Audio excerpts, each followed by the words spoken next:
Le renouvelable, il va falloir faire des éoliennes par dizaines de milliers. C'est pareil pour le gaz de schiste. Il va falloir couvrir des panneaux solaires partout. Est-ce que tu le veux, oui ou non? Tu veux du nucléaire? D'accord. Où est-ce qu'on va le mettre? Où est-ce qu'on stocke les déchets? C'est aussi une vraie question à poser. Nous sommes le pays le plus nucléarisé au monde. 70% de notre électricité vient du nucléaire. Qu'est-ce qui s'est passé là? C'est les écolos qui ont fait ça? Qu'est-ce qui s'est passé à ce moment-là? Bonjour tout le monde et bienvenue pour ce nouvel Instant Porcher. Je suis ravie de vous retrouver. L'Instant Porcher, c'est un petit moment qu'on se prend entre nous avec Thomas Porcher, chaque semaine pour décrypter l'actualité, car on le sait, le discours est politique et les comprendre est un véritable enjeu démocratique. Je vous rappelle, pour qu'on n'arrête pas tout, le média dépend de votre soutien, vos abonnements et vos dons. On lance une grande campagne de dons de fin d'année pour ne pas mourir. Pour celles et ceux qui le peuvent, rendez-vous sur lemediatv.fr/soutien pour nous soutenir. Ce projet de télé libre et indépendante ne peut se faire sans vous. Au programme aujourd'hui, le chèque carburant, solution ultime, puis on revient sur tout ce qui se dit autour des coupures d'électricité, du nucléaire en ce moment. Si on en est là, est-ce la faute des écolos? On décrypte tout ça, c'est l'Instant Porcher.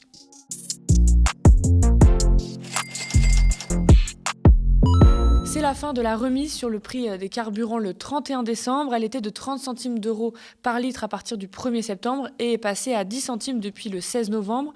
Pour combler les prix sans ristourne, à partir de janvier, le gouvernement annonce donner un chèque de 100 euros à 10 millions d'automobilistes. Alors pour être éligible, il faut gagner moins de 1 314 euros net par mois seul ou 3 941 euros pour un couple avec 2 enfants. France Info précise, les automobilistes pourront bénéficier de l'indemnité après s'être rendus sur le site des impôts pour indiquer leur plaque d'immatriculation et remplir une attestation sur l'honneur. L'aide est ciblée sur les salariés. Les demandeurs d'emploi ne bénéficieront pas, mais pourront faire appel à une autre aide pour rembourser une partie de leur déplacement. On a connu le chèque énergie, fuel, bois, maintenant celui du carburant. Le Parisien a fait une infographie pour s'y retrouver. En définitive, plus d'un travailleur sur 3 pourra recevoir l'aide, nous apprend le quotidien. Ici, le dispositif des chèques est estimé à 1 milliard d'euros si les 10 millions de personnes éligibles font la demande. Dans le projet de loi de finances 2023, nous avons une ligne budgétaire de 1,77 milliard pour répondre aux éventuels aléas. Détail matinant dans le Parisien, il restera donc un peu de budget.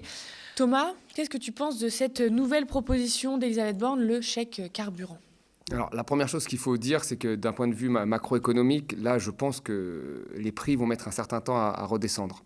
Pourquoi? Parce que nous avons un des premiers producteurs de pétrole au monde, la Russie, qui produit 10 millions de barils par jour, comme l'Arabie Saoudite, comme les États-Unis, qui est en guerre.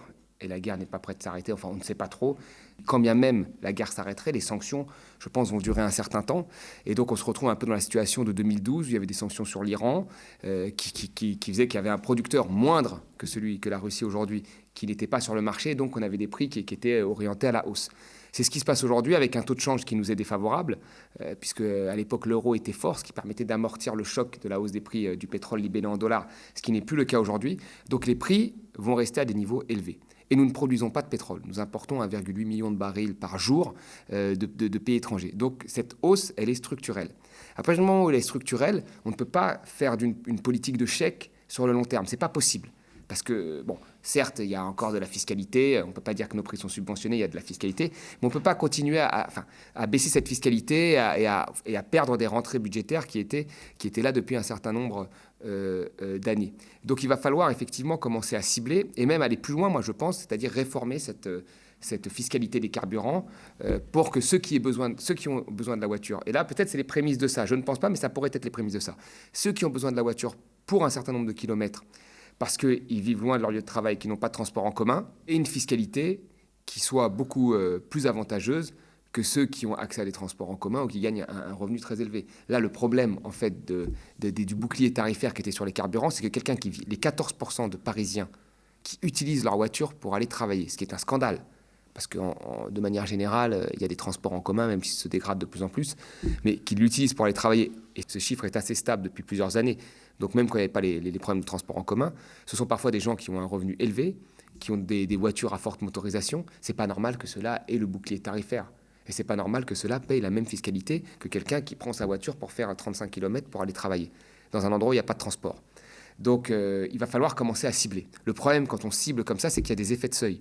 Quelqu'un qui gagne 1 500, 1 600 euros net, il est impacté par la hausse des prix des carburants, il est impacté par l'inflation, et là, il ne va plus bénéficier de protection tarifaire.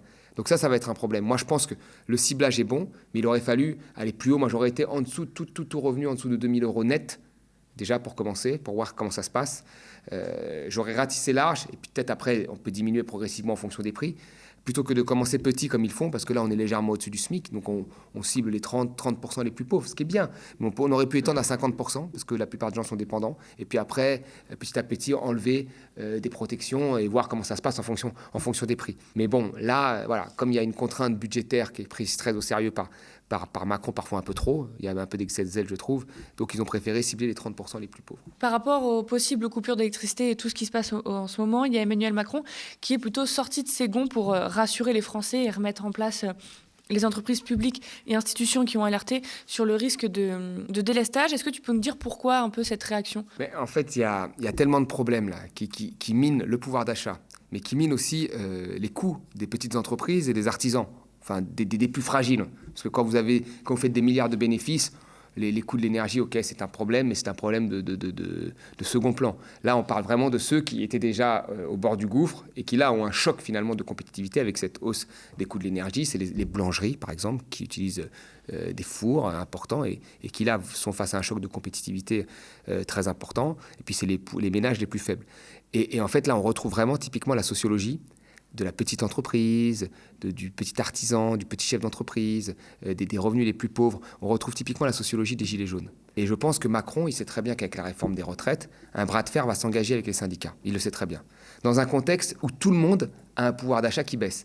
Donc personne ne peut se permettre de faire une grève d'1 mois. Comme ça va être très difficile. Ça va être peut-être de la grève perlée, un jour par-ci, un jour par-là. Mais les syndicats, de manière générale, même s'ils savent mobiliser, et heureusement qu'ils sont là, il y a aucune... mais ils n'ont pas gagné de combat depuis 1995. Donc le game changer, comme on dit dans le langage managérial anglo-saxon, le game changer, ça va être est-ce que la population se mêle à ça ? Est-ce qu'on se retrouve dans un contexte un peu gilet jaune, où il y a les syndicats qui partent, et puis derrière, il y a la population, artisans, population les plus pauvres, qui s'en mêlent. Et là, il peut y avoir vraiment une bascule. Et souvenons-nous que Macron, la seule fois où il a reculé sur ses réformes, c'est au moment des Gilets jaunes. Et donc, je pense que là, Macron ne voudrait pas, et même les grandes entreprises, le MEDEF, Macron leur prête tout le temps une oreille au MEDEF. Même eux ne veulent pas de ça, personne ne veut de ça. Et je pense qu'il a très peur de ça, comme il doit faire la réforme des retraites et qu'il veut la faire pour des raisons aussi politiques, personnelles, parce qu'il a envie de couper un peu l'herbe sous le pied, à mon avis, de ces gens qui veulent prendre sa place dans son propre camp et qui disent qu'il n'a rien fait. Donc il y a aussi des raisons un peu politiques. Comme il va faire ça, qu'en même temps, vous avez la hausse des prix de l'énergie qui augmente, les aides qui vont commencer à diminuer, les prêts garantis, l'aide de l'État qui va se retirer de plus en plus sur les entreprises, il a peur qu'il y ait ce mouvement social. Toutes les révoltes, en général, on voit les révoltes arabes, sont parties sur une augmentation des prix des matières premières. Donc on ne sait pas où est-ce que ça peut aller après. Et donc là, un mouvement des Gilets jaunes avec syndicats et société civile, on ne sait pas où ça nous amènerait. Donc Macron, je pense, craint ça, et c'est pour ça qu'il se veut rassurant. Ce serait ça le pire, entre guillemets, scénario pour le gouvernement ? Je pense que ce serait un scénario qui serait difficile parce que, encore une fois, personne n'a le thermomètre social. Enfin, Macron n'y croyait pas au mouvement des Gilets jaunes. Il n'y croyait pas. Au début, il s'est dit ça va passer. Et puis à un moment, il a reculé. Tout le monde a reculé. Et donc là, les gens, ils se disent, est-ce que ça pourrait arriver ? C'est ça la vraie question qui hante. Est-ce que ça pourrait arriver ? Et en fait, quand on regarde sur le point de vue de l'agenda des réformes, tout est fait pour que ça arrive. Les matières premières, elles augmentent, mais comme jamais. Ça n'a rien à voir avec les Gilets jaunes, avec la taxe. Là, on est vraiment à des niveaux stratosphériques. Et en même temps, on a une grosse réforme des retraites qui motive les syndicats. Donc, est-ce qu'ils vont être révoltés ou est-ce qu'ils vont être résignés, les Français ? S'ils sont révoltés, là, le gouvernement a peur. Et s'ils sont résignés, ça passera. Et personne ne peut dire aujourd'hui, personne n'a le thermomètre pour le dire. C'est très difficile. Prévision de disponibilité du parc nucléaire français qui se dégrade, 500 millions d'euros que l'État français va devoir payer pour ne pas avoir assez développé ses énergies renouvelables, possible coupure d'électricité cet hiver, le fait que si les objectifs du Grenelle de l'environnement en 2008 en matière d'isolation des bâtiments avaient été tenus, nous économiserions l'équivalent du gaz importé de Russie avant le début de la guerre en Ukraine, nous a appris Maxime Combe la semaine dernière lors de son interview sur le Média. Bref, il n'en fallait pas plus pour relancer le débat sur le nucléaire dans le en même temps macronien. Faut-il tout faire nucléaire, développer un mix, partir à fond sur les renouvelables ? Tout cela était-ce prévisible ou alors n'est-ce pas trop tard, Thomas ? Éclaire-nous, depuis l'annonce de possibles coupures de courant dont nous avons fait le décryptage dans le dernier Instant Porcher, mais aussi dans l'interview de ton confrère Maxime Combe que je disais qui était venu la semaine dernière sur le Média, il y a beaucoup de voix pro-nucléaires qui se sont attaqués aux écologistes et aux institutions jugées antinucléaires, telles que l'ADEME qui est pointée du doigt par exemple, les jugeant responsables de ce qui arrive en ce moment, des possibles délestages. Est-ce que toi, tu es d'accord avec cette vision des choses ? Je la trouve un peu simpliste, parce que pour avoir suivi ça depuis 10 ans, c'est pas comme ça que ça s'est passé. La première des choses, c'est qu'il y a eu en 2011 un accident nucléaire dans un pays avec des standards de sécurité élevés, le Japon. Et comme à chaque accident nucléaire, et c'était pareil pour Three Mile Island qu'il y avait eu aux États-Unis, quand il y a eu cet accident aux États-Unis, le programme nucléaire a été stoppé. Chaque fois, c'est comme ça. Et là, il y a eu Fukushima, ce qui a mis une interrogation dans tout le développement du nucléaire au niveau mondial. Pas qu'en France. Alors, pas qu'en France. L'Allemagne est sortie très rapidement du nucléaire, soit dit en passant, sans prévenir, parce qu'elle sortait progressivement, elle a accéléré sa sortie du nucléaire, sans prévenir ses voisins, ce qui a fragilisé les équilibres énergétiques au niveau européen, parce que nous échangeons de l'énergie dans les moments de pointe. Donc elle a joué encore seule. Mais d'autres pays comme la Belgique ou la Suisse ont dit qu'ils ne voulaient pas trop de nucléaire. L'Italie, qui n'en a jamais voulu, pareil dans l'opinion, montrait que les gens n'en voulaient pas du tout.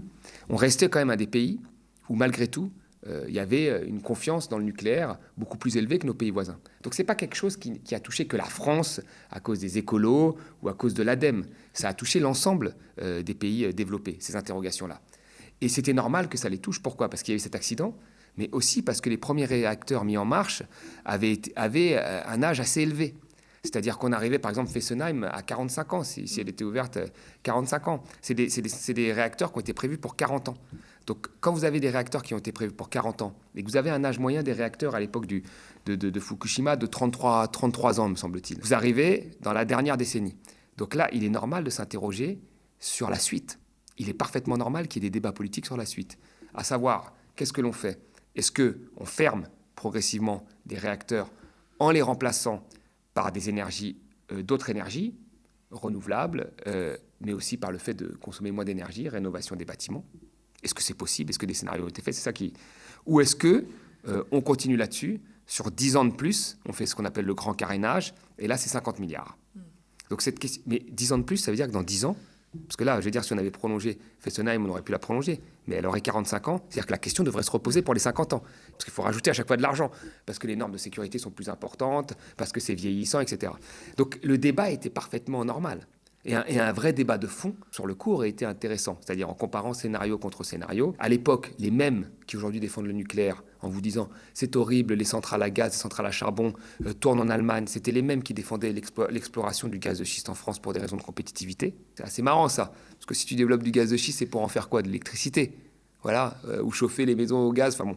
C'était les mêmes qui défendaient même le gaz de charbon. Rappelons que Macron a ouvert du gaz de charbon, c'est du gaz de couche, qu'il y avait dans le nord et dans l'est de la France, et c'était les mêmes qui aujourd'hui vous disent « Oh là là, regardez, si on avait le nucléaire, on n'aurait pas besoin d'ouvrir des centrales à gaz, comme l'Allemagne, ou des centrales à charbon », mais c'est les mêmes qui défendaient ce type de gaz. On était dans des débats comme ça, des débats pourris, en fait. Plutôt que d'avoir un débat de long terme et de se dire « Qu'est-ce qu'on fait ?» Avoir une vision politique qui choisisse la voie à suivre et qui opère les transformations énergétiques qu'on doit faire sur 20 ans. On n'a eu que du positionnement politique, chez les écolos aussi. « Ah, je suis anti-nucléaire, il faut tout fermer. » Qu'est-ce qu'on met en dessous ? Rien, on ne sait pas. Ces discours politiques ont fait que, par exemple, des gens comme Hollande ou Macron se sont engagés à fermer Fessenheim par décret. On ferme Fessenheim, mais on remplace par quoi ? Rien. C'est ça la question. Enfin, je veux dire, si tu fermes une unité de production énergétique, soit tu t'assures que l'on va en consommer moins d'énergie, ce qui n'était pas le cas, ou tu t'assures qu'il y ait un remplacement. Là, il n'y en avait pas. Et puis après, il ne faut jamais oublier une chose, c'est qu'il y a aussi eu des projets nucléaires qui n'ont pas abouti.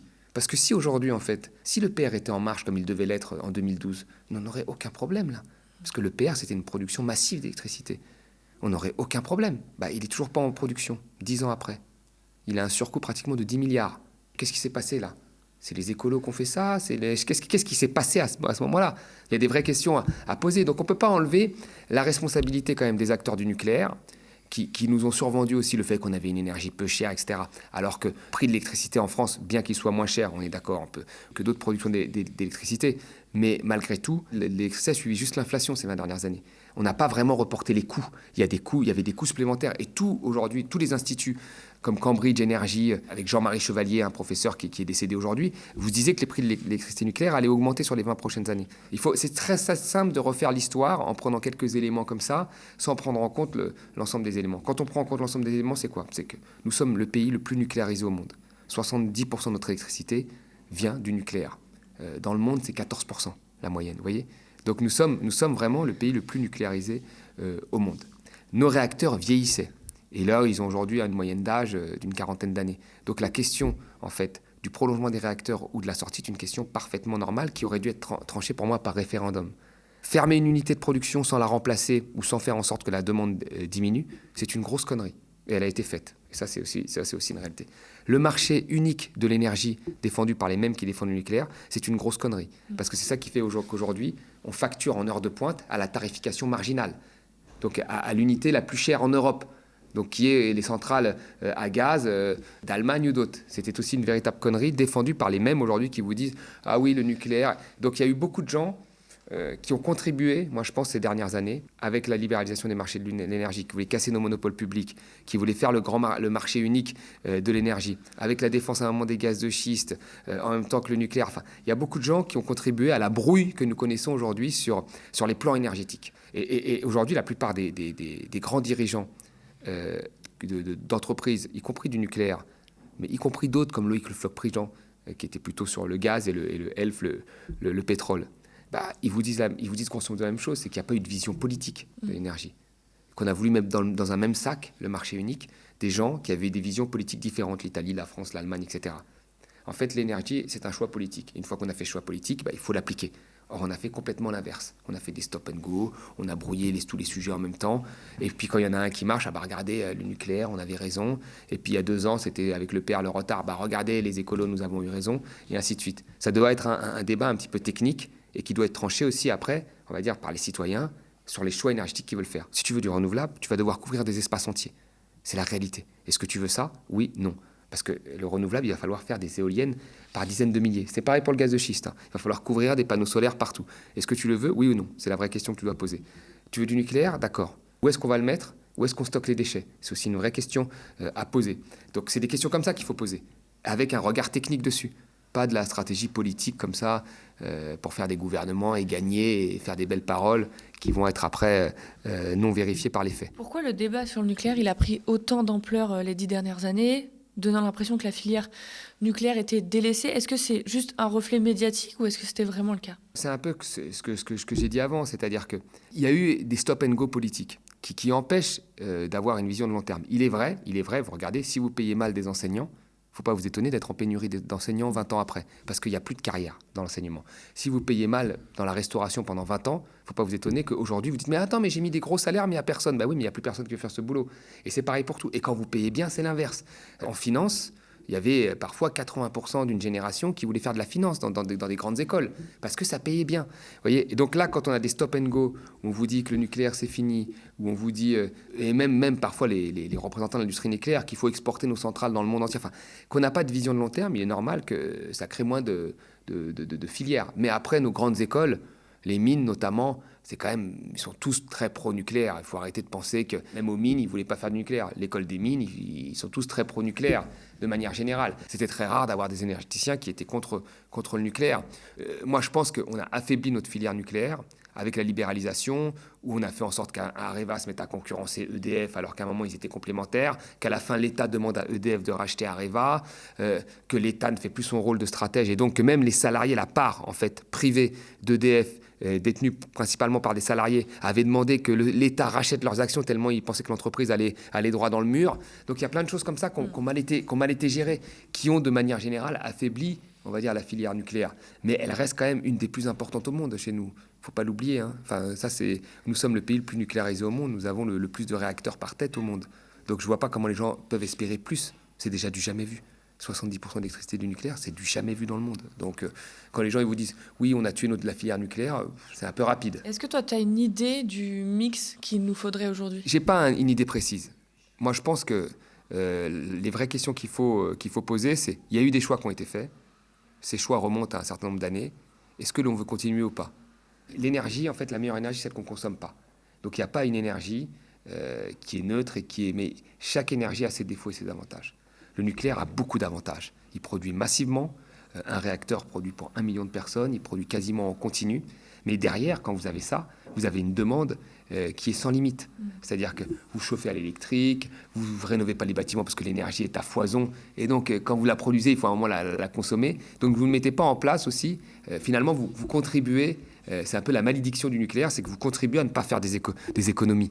Vous voyez, parce que c'est quasi de l'énergie. La fameuse abondance. Voilà, la fameuse abondance, c'est exactement ça. Et c'est aussi probablement pour ça qu'on a eu du retard sur la rénovation des bâtiments, parce que l'énergie coule à flot.